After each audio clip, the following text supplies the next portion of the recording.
I grew up knowing life isn't just about getting by.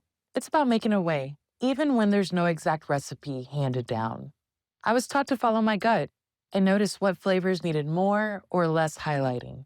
Summers in Mississippi were my first kitchen, riding bikes with cousins, picking vegetables from the garden, listening to stories while food simmered on the stove. It all taught me that nourishment was about more than food. It was about love, legacy, and connection. Back home in Kansas City, Missouri, I learned the power of community, one plate at a time. My grandfather and I delivered Meals on Wheels together, and I watched how a warm meal could restore dignity and how a conversation could remind someone that they mattered.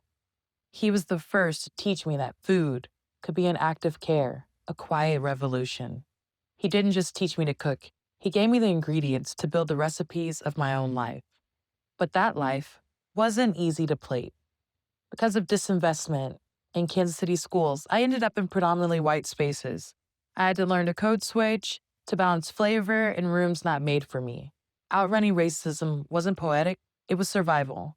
Then my grandfather passed, just 18 days before my 16th birthday. The grief was raw. That's when I realized it was him, holding the family down, holding me down. And now I have to keep moving forward.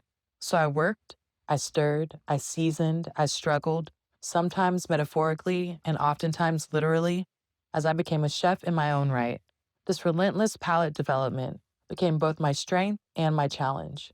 But through it all, I carried the recipes he left me, not written on paper, but lived in memory, setting the table for me to feed others and to feed myself.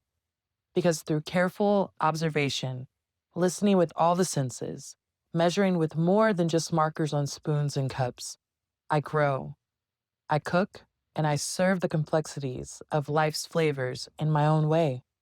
I believe every layered flavor, every balanced bite, is a chance to shift culture, reclaim our stories, and nourish justice from the inside out. I've learned that flavor can be a form of resistance, and feeding people with intention is how I fight for a more loving, liberated world.